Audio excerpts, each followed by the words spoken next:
اس نے جب حملہ کیا تو رنجیت سنگھ کا گھوڑا خوف کے مارے اپنی پچھلی ٹانگوں پر کھڑا ہو گیا، جس سے حشمت خاں کا وار خالی چلا گیا۔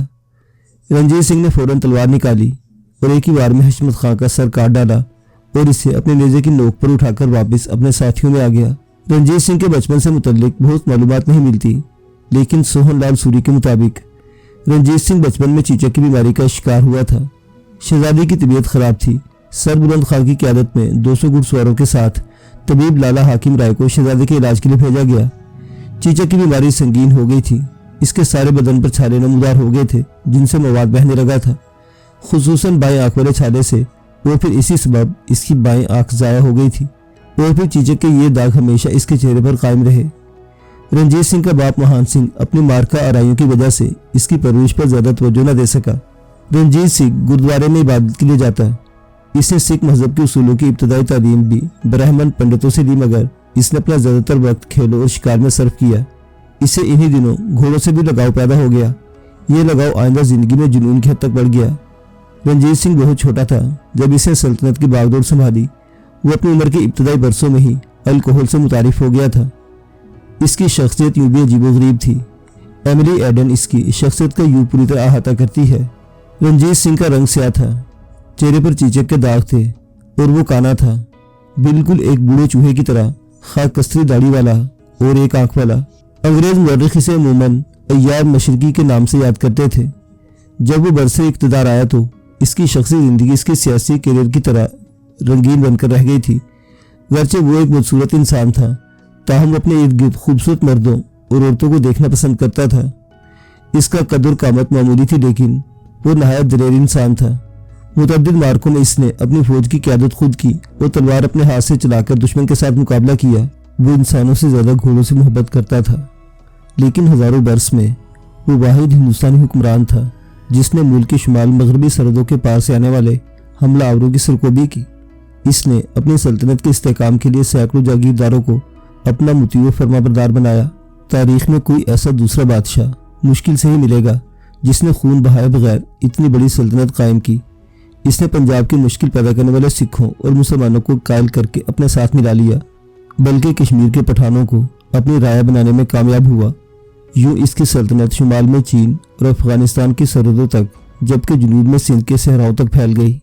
امرتسر پنجاب کا دوسرا بڑا شہر کاروباری لحاظ سے لاہور سے زیادہ اہمیت رکھتا تھا۔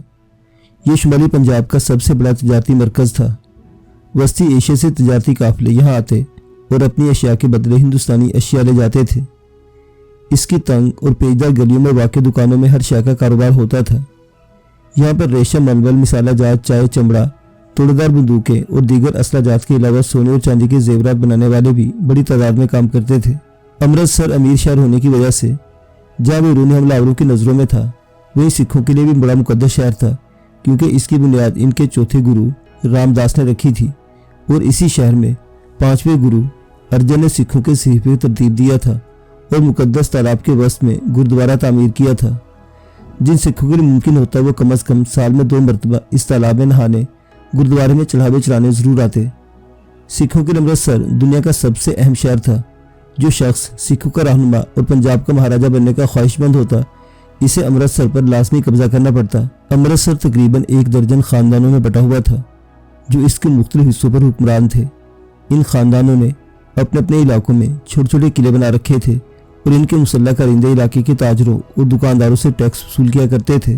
مختلف سرداروں کے ٹیکس کلیکٹروں میں ہمیشہ ٹیکس اکٹھا کرنے پر انبن ہو جاتی اور شہر کے گلی کوچوں میں خورز لڑائیاں اکثر ہوتی رہتی تھی۔ شہری صورتحال سے اکتائے ہوئے تھے۔ انہوں نے رازداری کے ساتھ رنجیت سنگھ سے رابطہ کر کے اسے شہر پر قبضہ کرنے کی دعوت دی۔ رنجیت سنگھ کے ایجنٹوں نے پہلے اطلاع دے رکھی تھی کہ امرتسر کے سرداروں میں اتحاد نام کی کوئی شے وجود نہیں رکھتی۔ جو واحد خاندان کوئی حقیقت رکھتا ہے وہ بھنگی سردار کی بیوہ اور اس کے بیٹے گرو دیت سنگھ کا تھا۔ بھنگی سردار 4 سال پہلے شراب نوشی کی کثرت سے مر گیا تھا۔ اب اس کی بیوہ مائی سکھا گوبند گڑھ کے قلعے پر قابض تھی اور اسے رام گڑھ مثل کی حمایت حاصل تھی۔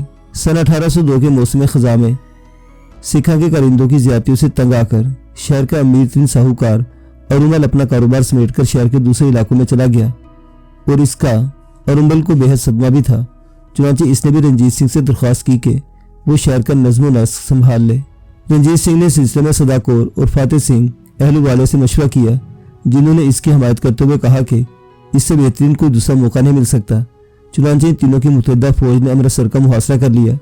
سرداروں کو رنجیت سنگھ کی اچانک کارروائی پر بڑی حیرانی ہوئی۔ انہوں نے آپس میں صلاح مشورے کیے۔ بالآخر سرداروں نے شہر کی فصیل پر توپیں نصب کر دی اور مقابلہ کرنے کا فیصلہ کیا۔ بھنگی کی بیوہ نے بھی مزاحمت کرنے کی تیاری کر لی تھی۔ اسے توقع تھی کہ رام گڑھیا اس کی مدد کو آئیں گے، مگر وہ عین موقع پر آ کر دغا دے گئے۔ رنجیت سنگھ نے تمام سرداروں کو یکے بعد دیگرے شکست دیتے ہوئے شہر کو بآسانی فتح کر لیا۔ مائی سکھا نے ہتھیار ڈال دیے۔ رنجیت سنگھ نے اس کے بیٹے کی ایک پینشن مقرر کر دی۔ گوبند گڑھ کے قلعے کی فتح ایک اہم کارنامہ تھا۔ یہاں سے رنجیت سنگھ کو 5 توپیں مال غنیمت کے طور پر ملی۔ ان میں احمد شاہ ابدالی کے تانبے اور پیتل سے ڈھالی گئی بہت بڑی توپ بھی شامل تھی۔ یہ وہی توپ تھی جس نے پانی پت میں مرہٹوں کو نیست و نابود کیا تھا۔ اس توپ کو بعد ازاں بھنگیوں نے افغانوں سے چھین لیا تھا اور اب وہ ان کے قبضے میں تھی۔ اسے بھنگیوں کی توپ کہا جانے لگا تھا۔ رنجیت سنگھ نے اس توپ کو کئی مہمات میں استعمال کیا اور اس کی موت کے بعد انگریزوں اور سکھوں کی جنگ میں اسے استعمال کیا گیا۔ بعد ازاں اسے متروک قرار دے کر لاہور کی ایک مرکزی سڑک پر نصب کر دیا گیا۔ امرتسر کے شہریوں نے رنجیت سنگھ کا گرم جوشی کے ساتھ استقبال کیا۔ وہ امرتسر فتح کرنے کے بعد ہاتھی پر سوار ہو کر شہر کے تنگ گلیوں سے گزرتا ہوا گردوارے پہنچا۔ وہاں اس نے مقدس تالاب میں غسل کیا۔ اس نے سنگ مرمر اور سونے کے پتھروں سے گردوارے کی تعمیر نو کے لیے خطیر رقم دی۔ امرتسر فتح کرنے سے رنجیت سنگھ کی شان و شوکت میں بہت زیادہ اضافہ ہو گیا اور جو علاقے برطانوی کمپنی کے زیر نگی تھے وہاں کے لوگ بھی جوگ در جوگ اس کی سلطنت میں آنے لگے۔ ایسٹ انڈیا کمپنی کی فوج کے سپاہی خصوصاً ہندوستانی اور کچھ یوریشائی رنجیت سنگھ کی فوج میں شامل ہونے کی لانے لگے۔ مہاراجہ پہلے انگریزی فوج کی کارکردگی سے متاثر تھا۔ وہ یہ جاننا چاہتا تھا کہ انگریز فوج نے اپنے محدود تر وسائل میں کن حربوں سے ہندوستانی نوابوں کی فوج پر برتری حاصل کی اور انہیں شکست سے دوچار کیا۔ انگریزوں کی فوج کو چھوڑ کر آنے والی ایک پلاٹون نے اس کے سامنے پریڈ کی اور اس نے پہلی مرتبہ فوجیوں کو سادہ سے احکاماتی الفاظ پر جنگی اقدام کرتے دیکھا تو راجہ رنجیت سنگھ نے انہیں ڈرل سارجنٹ کی نوکریوں پر اپنی فوج میں بھرتی کر لیا۔ اس نے اپنے نوجوان فوجیوں کو سرحد پار ایسٹ انڈیا کمپنی کی فوج میں بھرتی ہو کر انگریزوں سے تربیت لینے کے لیے پہلی بار بھجوایا۔ سکھ فوجی ہندوستانی سپاہیوں سے تربیت لینے کو اپنی توہین جانتے تھے۔ وہ گھوڑوں پر سوار ہو کر لڑنے میں فخر محسوس کرتے تھے۔ ان کا کہنا تھا کہ پیدل لڑنے والے دراصل احمقوں کا ناچ کرتے ہیں۔ ان کا یہ دعویٰ تھا کہ ایک سکھ 1.25 لاکھ اور پوری فوج پر بھاری ہے۔ اگر کوئی ہندوستانی سپاہ سے تربیت لینے کا مشورہ دیتا تو وہ آگے سے طنز کرتے کہ ہندوستانی حقیر اور بیچارے خالصہ کو کیا سکھا سکتے ہیں۔ رنجیت سنگھ کو یہ بات پسند نہیں تھی کیونکہ اس کے من میں سکھوں کو بہترین سپاہ بنانے کا خبر سمایا ہوا تھا۔ لہٰذا اس نے ایک ترکیب اختیار کی۔ اس نے اپنی فوج میں اعلان کروا دیا کہ جو سکھ ہندوستانی اور یوریشائی فوجوں میں موجود استادوں سے تربیت لینے پر رضامند ہوگا، ان پنجابی نوجوانوں کو دوسروں سے بہتر معاوضے اور مراعات دی جائیں گی۔ اس کے اس اعلان پر بہت سے فوجیوں نے ان اساتذہ سے تربیت لینے پر آمادگی ظاہر کر دی۔ اس طرح سکھوں کی ایک نئی انفینٹری بٹالین ترتیب پا گئی جس کی وہ ہر روز صبح شام پریڈ دیکھتا اور ان فوجیوں کے ساتھ استادوں کو بھی پرکشش انعامات سے نوازتا تھا۔ اس طرح 9 ماہ کی بھرپور تربیت کے بعد رنجیت سنگھ کی ایک نئی فوج تشکیل پا گئی جس نے پریڈوں اور 1803 کے موسم خزاں میں دسہرہ کی تقریب کے دوران جنگی مشقوں میں نمایاں حصہ لیا۔ اسی سال اس نے ملتان اور جھنگ کو دوبارہ اپنی سلطنت کا حصہ بنانے کے لیے ان پر چڑھائی کا سوچا۔ سارے سرداروں نے اسے روکنے کی کوشش کی مگر اس نے اپنا فیصلہ نہ بدلا۔ احمد خان سیال نے اپنے ارد گرد کے لوگوں کو اکٹھا کر کے میدان جنگ میں اترنے کا فیصلہ کیا۔ رنجیت سنگھ کی فوج نے جوابی حملے میں ان کے دانت کھٹے کر دیے۔ اس کے ہاتھیوں نے قلعے کے دروازے توڑ ڈالے تو احمد خان سیال موقع پا کر ملتان فرار ہو گیا۔ رنجیت سنگھ کا اگلا نشانہ ملتان تھا۔ نواب مظفر خان نے اپنے ارد گرد کے بہادر اور خوفناک قبائل کو اپنے ساتھ ملا لیا۔ اس نے مسلم کاشتکاروں کو اپنی مدد کے لیے بلایا مگر رنجیت سنگھ کی تربیت یافتہ فوج کے سامنے ان کے پاؤں نہ جم سکے اور انہیں بری طرح شکست کا سامنا کرنا پڑا۔ رنجیت سنگھ کے لیے یہ دونوں مہمیں بہت مختصر اور حوصلہ افزا تھی۔ برطانوی تربیت اور جنگ کے طریقے اپنانے کا فیصلہ اس کے لیے بہت سود مند رہا تھا، اس لیے اس نے اپنی فوج کی تنظیم و تربیت پر زور دینے کا فیصلہ کیا۔ رنجیت سنگھ نے امرتسر میں ہونے والی اس تنظیم نو کے بعد اپنی فوج کو ہر حوالے سے بہتر بنانے کی طرف توجہ مرکوز کر دی۔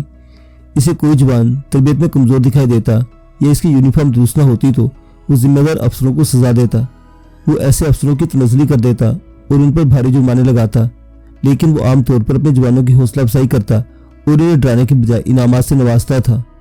وہ اپنی فوج کے ساتھ میدان جنگ میں جاتا اور اپنے جوانوں کی بہادری کا خود مشاہدہ کرتا، اور اسی امرتسر کی زمین سے مورا کا بھی تعلق تھا۔ معزز سامعین حضرات، رنجیت سنگھ اور مورا کی یہ داستان ابھی جاری ہے۔ بقیہ واقعات اگلی قسط میں دیکھتے رہیے۔ History of kingdom. اللہ حافظ۔